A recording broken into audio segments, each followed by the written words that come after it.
Okay. Hello, and welcome to the Maternity Diary. As you can see, I'm not alone. I have a very beautiful and wonderful mother here to join me here.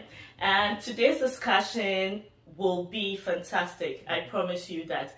Many times we assume that pregnancy is just a matter of getting pregnant, going to deliver, recovering, getting pregnant again, and the cycle continues. But there's more that goes into it, and so that actually sparked up the idea of this series called the Untold Mom Truths. And so this will be the very first of this series, and I'll be featuring my wonderful friend here. Her name is Josephine. She's a mother of 3 wonderful, beautiful, adorable baby girls. So if you know you have a son, and you can DM me and we can start talking, okay? Don't worry, the bride price is not going to be so much, but we'll talk about it. Yeah, so we are live.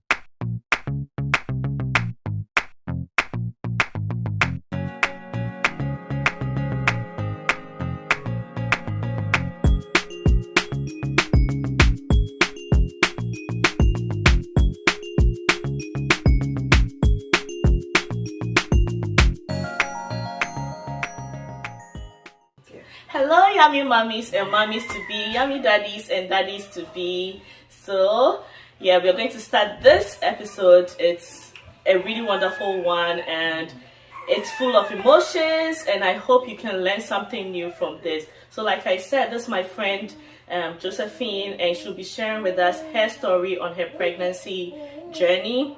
And yeah, we would see how it goes from there. All right, so take it. Hi guys, I'm glad to be here, and I'm happy to share this story because I'm sure that, as you already said, many people have like an idea of pregnancy. And I was the same when I was younger, especially also when I had my first pregnancy, which went smoothly. I got married, I got pregnant, I ate a lot. She got pregnant on the day of her honeymoon, guys. On the day of her honeymoon. Exactly 9 months after somebody popped up. Literally. So I thought, and it was an easy pregnancy. I was 24 years old and pregnant. I had a baby. It was just the normal headaches, sometimes nausea. That was it. So I also had the same misconception about pregnancies until I tried to get pregnant again after the baby. The baby was like, my first kid was like 1 year, and I was ready to have another one. And it was very difficult getting pregnant. So I tried everything. My husband was a doctor, so a lot of his friends helped me with all kinds of medications. Nothing happened. So I ended up pregnant 4 years after my first kid, even though I was ready after 1 year.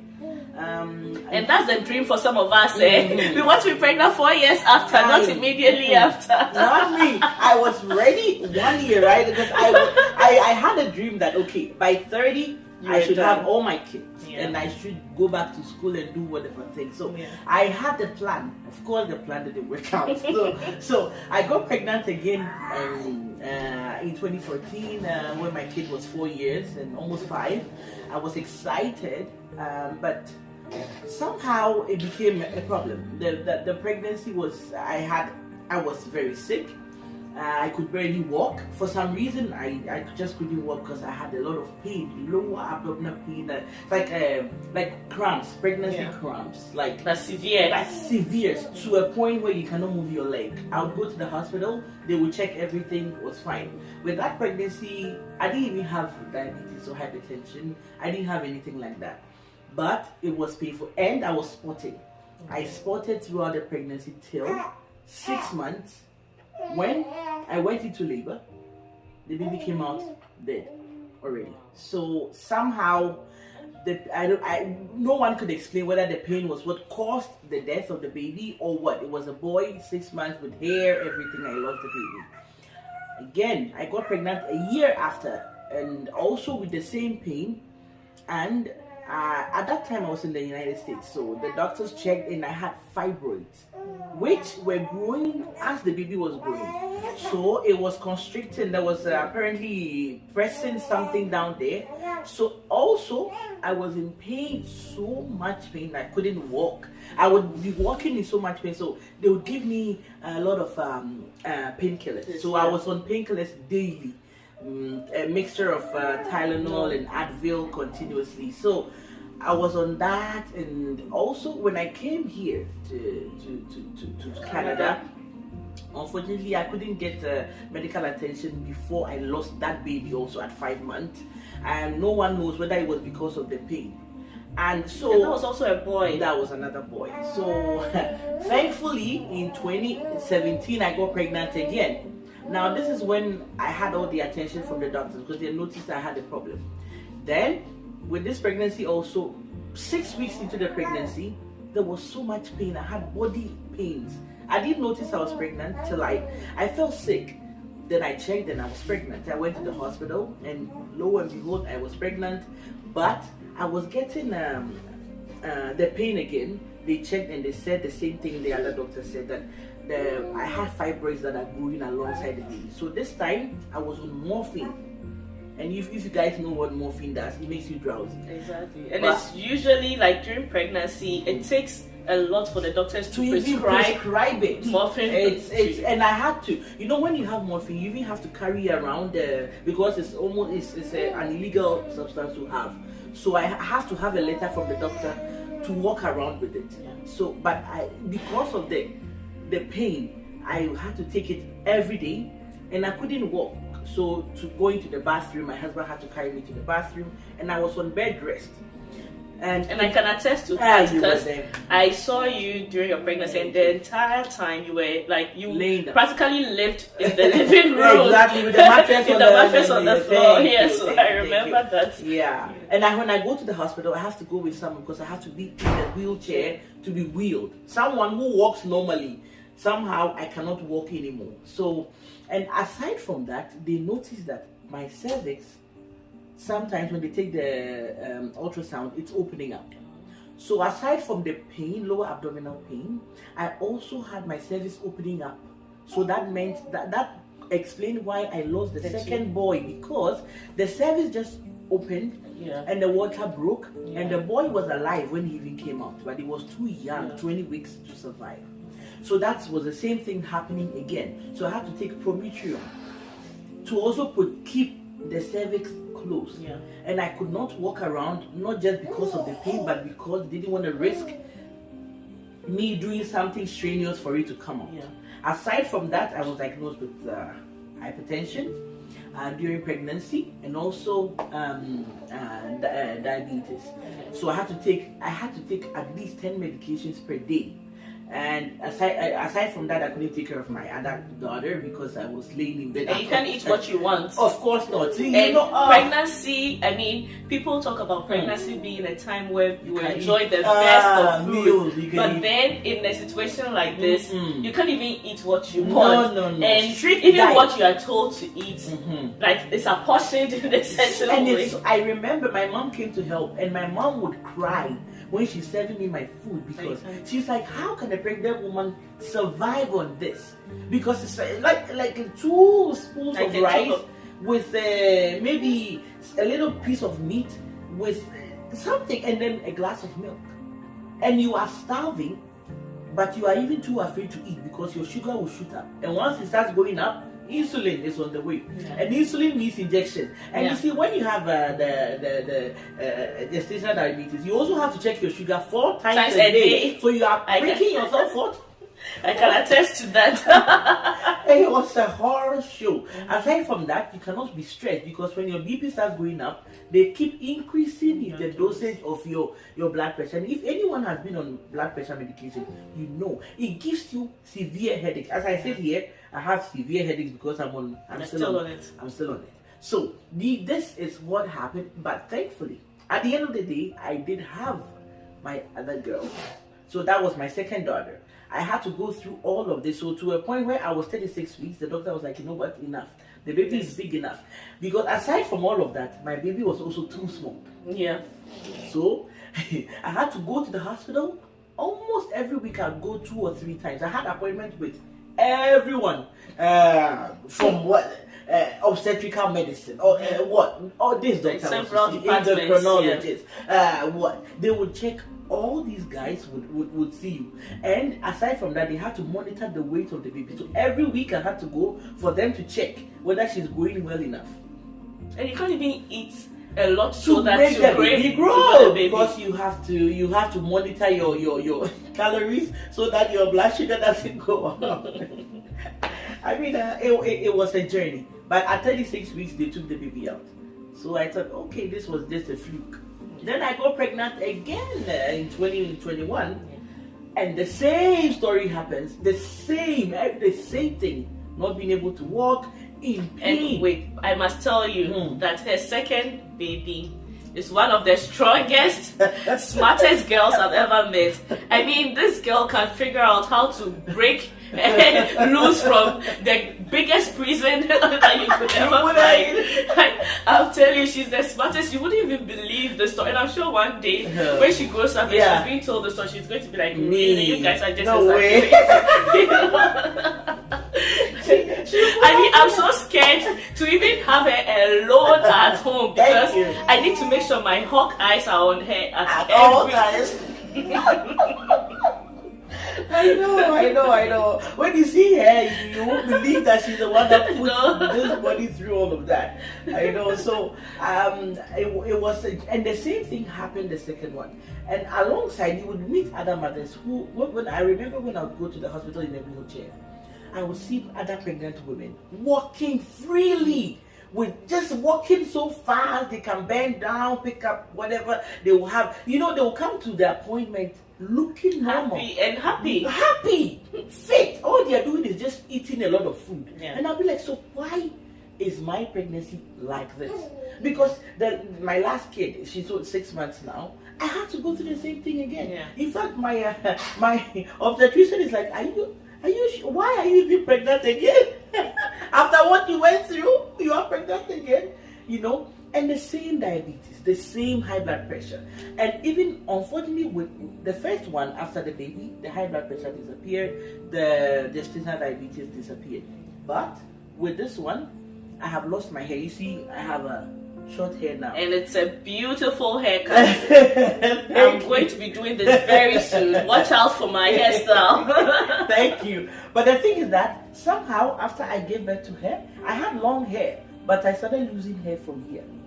This part of my hair just started pulling up. And Teresa was there. She did my hair. I was not doing her hair throughout the pregnancy. Yeah, exactly. So she knows that there was and my hands. And honestly, if anyone who has ever had me do their hair for them know that I don't even braid tight. You don't even feel anything when I'm braiding your hair. It was really shocking to me when she told me all of the hair took from the root. God has blessed me that I have some. They came out of the root. This whole part was gone, like a bald person.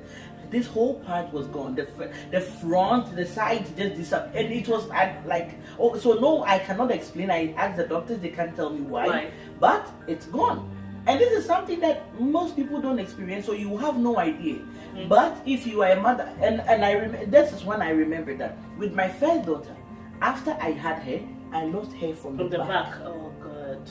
I remember postpartum hair loss. So it's real. So you will think it's not true. You will read these things and you think, how can this happen? But it did happen. And I had to go through all of that and still going to appointments and everything because the high blood pressure hasn't left. And I'm still on medication. I think I went to a point where the blood pressure was so high that I was put on 4 different high blood pressure medication. And this is so strange because before pregnancy, I'm fine. Before pregnancy, I'm strong, I'm active. I do my things. Like she came to meet me in this house, carrying my baby on my back and doing my cooking my food and walking around. But pregnancy comes and I'm like some kind of invalid. I cannot do anything. So imagine if you are to work. I remember the first time I was taken off from work. My boss was all like, pregnancy is normal. You know, and that's what really annoys me about people. The fact that people feel, especially like when they haven't probably even been pregnant before. And the thing is, every pregnancy is different. You can have the same mother, same father, go through the same process or the same skill that you used to have your baby. Thank you. And the experience will be totally different. So I really hate to hear people say, she's just pregnant or chen or keke. And you don't know the extent, the severity, what people are going through.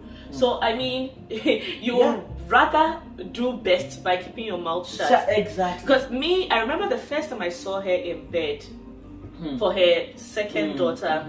Honestly, the day I left, I almost wept, but I didn't want her to see that. I was so down. I wanted her to feel like, it's not she's okay, she's happy. Because imagine if you are sick and there's someone, or you're lying in bed sick and then someone is crying. It's like, it's actually worsens the situation. So I'll just be quiet when we are leaving, and I'm with my husband. I'll be like, oh my God, let's pray for Josephine. I hope she's fine. I pray that. Like, I was always constantly worried.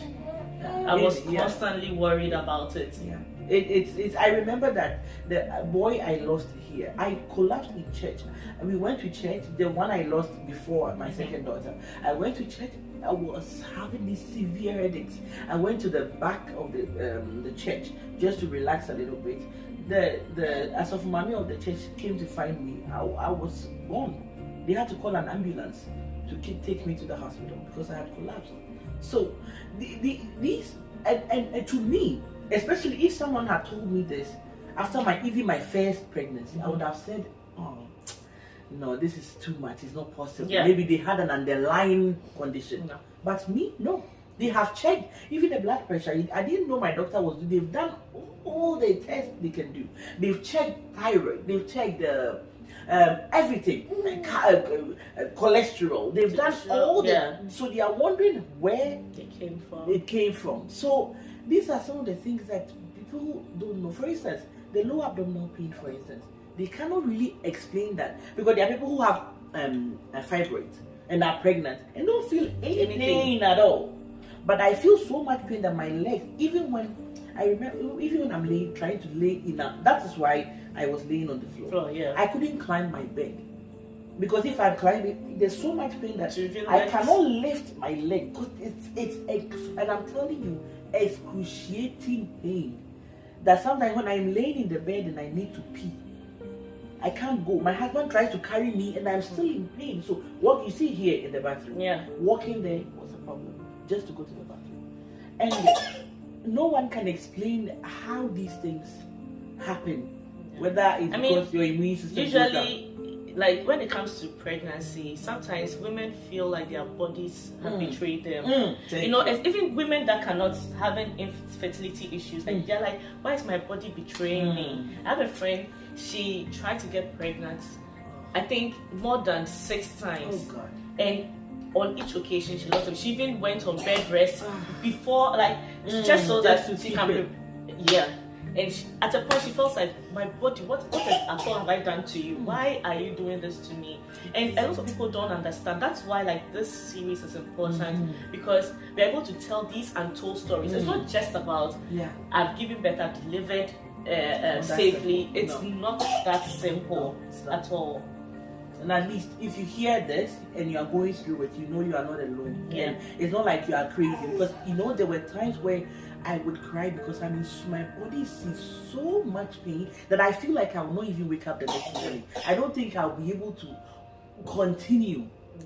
But somehow I'm here. So at the end of the day, if anyone is going through, or you know someone going through, just give them the support. That is what I did not lack. I have to be honest. My husband was helpful, so helpful. My friend, this lady would come from her house with her kids to come and do my hair. I mean, that was the best I could do. And do my daughter's hair, because she knew I couldn't get up to do their hair. I mean, the husband, I used to joke that I was going to get him a second wife, because I never knew that he was so, I don't know, he was cooking, and cleaning, I'm telling you, the food was delicious.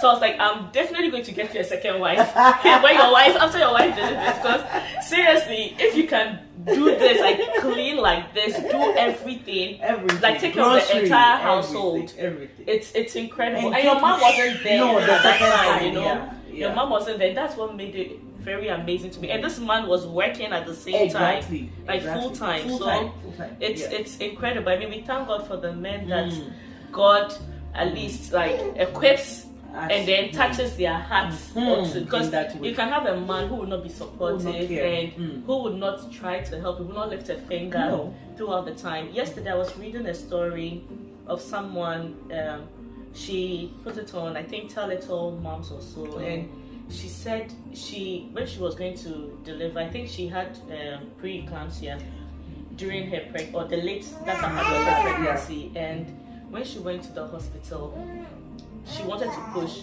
but it didn't happen. They had to rush her to the theater and then do the C-section and all of that. So she said she even thought she was dead because she didn't see anything that happened, but she was awake. She didn't see the surgery, nothing happening. So after like she gave birth, everything, like she was fine. That's all she remembers is the baby was, they gave her the baby later, like a few days after. She went home, and 4 months after, she was cleaning some stuff, and then she saw an old diary. So she opened the diary and saw a note in the diary, and the note said, "To my daughter." So she realized that was her husband's handwriting. She was like, "To my daughter, if you are reading this, I want to tell you that your mother did not die. Your mother died because of her laziness, and that she was too lazy through her entire pregnancy. She was too lazy to push you, and that is why she died." And apparently he had written this letter like before. Are you serious? So she said this man is now her late husband, and this man was a medical doctor. That was the shocking thing, because she was like, this man was a medical doctor. You know, people have this situation. And she was like, she kept asking herself, so what if I had died? Is this what the report that my child is going to have of me? About me, my goodness.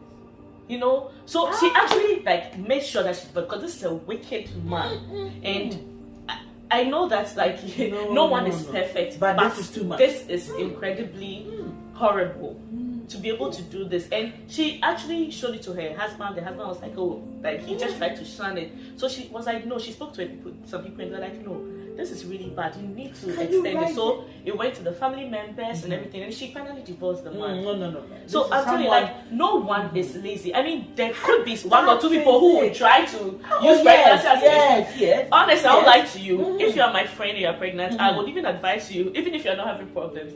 You also rest. Rest, relax. Use this time to, even if say, oh, I'm tired, the baby is missing, just so that you can have rest. Because after the baby comes, I'm telling you, it's another war that you are going to face. You should see. It's another war, especially the first few weeks. It's another war that you're going to face.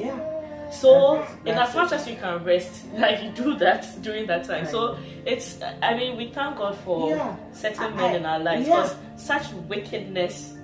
How can you say a thing like this about a woman? This is why I'm glad you have this show. See, people don't understand.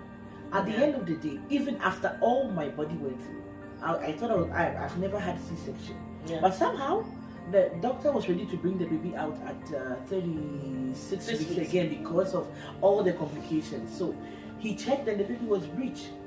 Now they tried to do version. You know version? Yeah, I remember. And that day that they were doing it, her whole family was in my house while she was at the hospital. And we're trying to entertain them and so I was waiting that they'll say, okay, we are done, and they call you like, it didn't work. And you know what they do to you version? And you know, as I said, there's so much pain down there already. The doctor will hold your belly. The baby's head is up and the leg is down. So they hold the baby and try to turn the baby. And I laid on my back for, let's say, 35 to 45 minutes. With them trying and this baby not budging, the pain I felt, I was screaming. It's so much pain, but I was desperate because I was like, you know what? If this will give me the opportunity to have a normal delivery, I would do it. So you would see what women have to, the choices we have to make to have babies is not easy.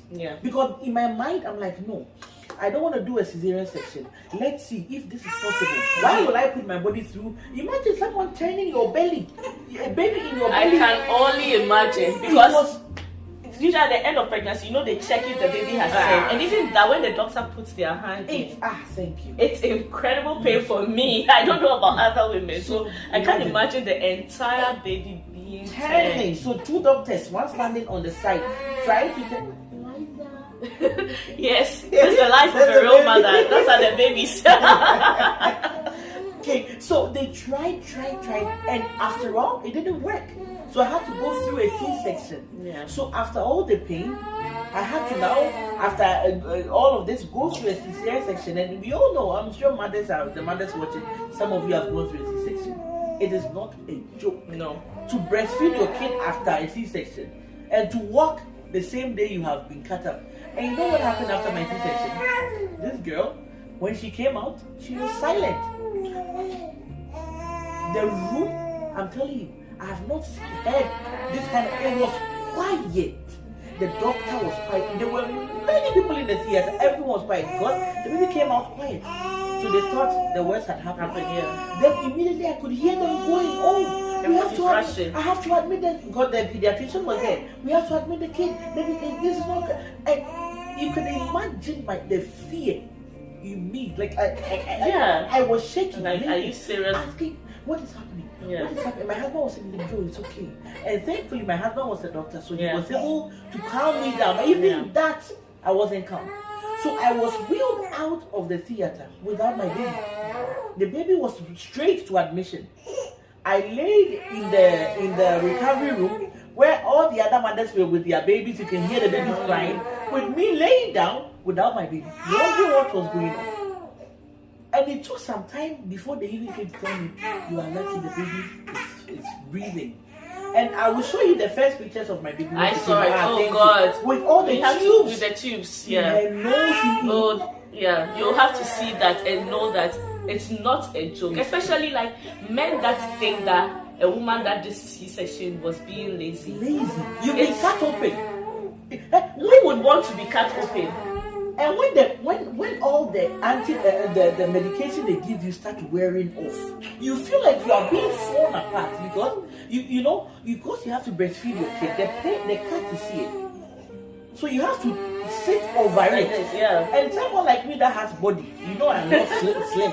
The belly is not flat, so laying on top of the wing. Oh, Eliza, we can pause. 1 second. We can pause. Yeah, we can pause. So, what advice would you give to mothers, husbands, partners? What will you tell them, like based on your experience that you had? Well, I would say that friends. I'll talk to the friends first because I had so much support from my friends around that was great. Like it really greatly helped me. Because a lot of friends would, as I said, you already took my hair and those things I didn't have to bother so much about that. There were other friends who would cook and bring it to me because I couldn't even get up to cook. And my husband would be so exhausted about doing all those things. So those little things helped.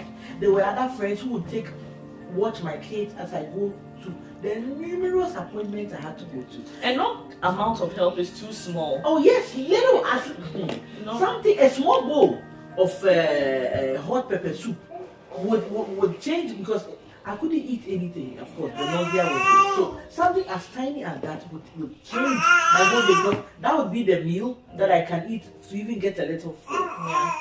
Someone who would call me and say, you know what, let your kids come and spend maybe the day with me and get them out of my head. That was a big thing. Oh, I'm passing this place. Do you want some fish? You need, yes. So I want to buy, so some like things that you imagine yourself in that situation and see if I was the one, what would I need?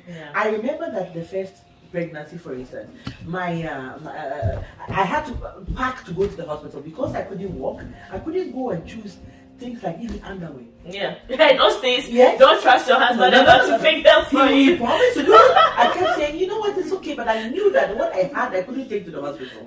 So one of my friends, Jennifer, she offered, and she went to Costco and shopped and bought my pad, all these little sensitive things that I thought my husband would not be too, too experienced in buying those things. You see, so little things like that. And to my advice to family, okay, husbands especially, my advice to them is please never underestimate the pain or the discomfort of your pregnant wife. Because the first comment of making it look like they are exaggerating, the next time they may not tell you. And you may lose, your precious child because of that. And hopefully you never get to forgive yourself. Exactly, because you will know that you were a reason why that happened. If someone, see, that's the thing, you have to know the person you are with. If the person is not every day sick, and one day they tell you that I'm pregnant, I'm in this pain, it's not a joke. It's not a simple thing. It's not something, because I'm sure you can decide the way you are doing it, because you said you were sick. Why? How come you are in the kitchen? They are probably in the kitchen because you did not acknowledge what they are going through. They are standing up in pain without you knowing that they are really going through. So please, as a partner, listen, even when they don't even open their mouth to say. Because me, at some point, imagine 9 months of pain. There were times where I didn't want to tell my husband, and I'll be leaning and struggling to get up, and he would catch on and help me. And he would say, Joe, please don't hide it. Tell me anytime you feel pain. And you see, we didn't even touch on this. That meant that through the 9 months we can also have sex. Exactly. Because the pain, he can't come near me. Exactly. See, I'm sure all these things are frustrations that you will probably. And trust me, a man who is hungry or starving. Thank you. On both sides. Starving goes here and there. Will not be even in the best position to give you all the care. That's because right. they already. It's like sometimes some men are just angry, not because of anything. So as a man, you need to acknowledge, just be there, because if one of the most painful things is for you to be, as a woman, to be going through a pregnancy alone, because you didn't get pregnant by yourself. You, the man, you are also part of it. You cannot carry the baby for them. So at least listen. Even if you cannot help, empathize. Say, when she says I'm in pain, oh honey, sorry. And don't make them feel like they need to justify why they are in pain. Because me, as a boy, I could be in so much pain, I cannot open my mouth to talk. Sometimes he wants to even chat with me, but I cannot chat. I can't talk, I'm in so much pain. I remember those times I would lose so many phone calls just because I couldn't talk. And on top of all of those things, I couldn't breathe very well. So when I'm talking on the phone, you hear me do, So I couldn't also talk to other people. It was this man that I had to talk. So as a husband, it's a big job, but we know you can do it. That's what God gave you as. And also as a woman, my advice to you, as a pregnant woman going through something like this, don't be shy. If you are in pain, say it. If you are in pain, say it. If you are in pain, say it. The reason why I'm saying that is because my second and my third boy pregnancy that I lost, I thought I was, if I say that I'm in pain, I will look like a woman who is weak. And I will look like, pregnancy is nothing. I should be okay. Especially because my first pregnancy,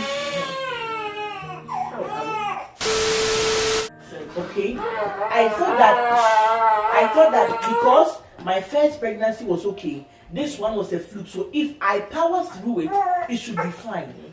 Until my third girl, my second born, where they noticed that my cervix was opening, and that is why I lost the second boy.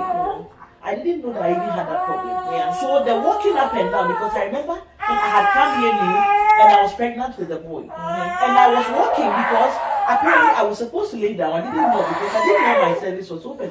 And I lost the boy just because I kept walking up and down. Pregnancy is not a time to show how strong you are. Yes. It's not, because you are not even in absolute control over your body. Exactly. Your hormones alone control like a large percentage of your body. And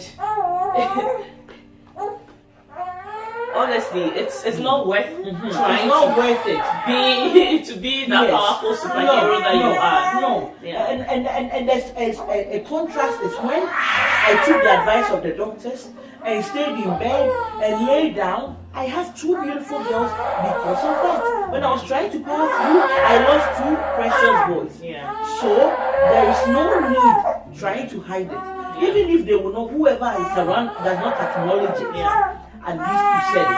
Hopefully, someone, always God brings people like that. someone will walk your way who would provide you with the help that you need. Yeah. So this is my advice. It's tough.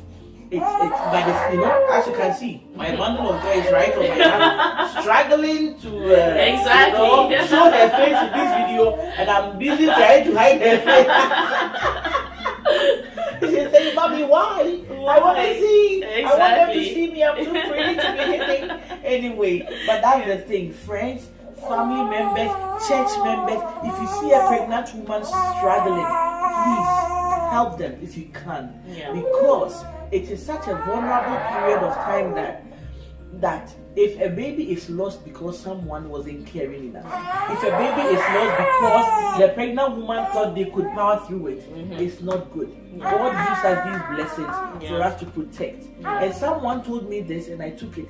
When I was pregnant and struggling, I went to choir rehearsal with the second girl, and I was kneeling. I mean, so much pain I cannot even sit. I couldn't sit like this. So I was kneeling, and she called me, "Are you pregnant?" I said yes.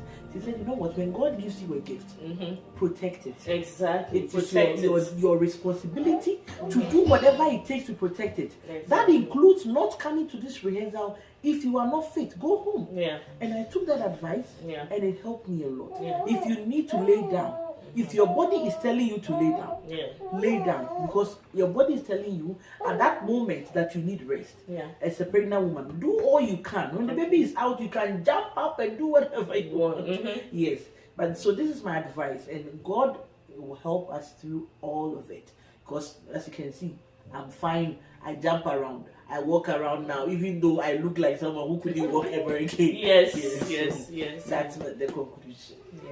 This has been a very amazing section. I have learned so much, and I'm telling you, I was there throughout her pregnancies, but I have learned even more from talking to her in this section. I hope this also helped you, and we'll keep bringing you series like this, the Untold Truths about Motherhood, and we hope to have you next time. Thank you. Don't forget to subscribe, share this video to all your friends and family, comment if you've had similar experiences, or if you just even want to send a word of encouragement or a word of thanks. Please do. We'll be so excited to read all your comments, and we look forward to it. Don't forget to hit the notification button so that whenever there's a new upload, you'll be one of the first to see it, and you wouldn't miss any of our videos. We thank you so much for making time for us, and we hope that we'll have you again. And as always, as I say, stay happy, stay healthy, stay beautiful, and never ever forget that God loves you. See you again next time. Bye. I'ma live my life like it's my last day.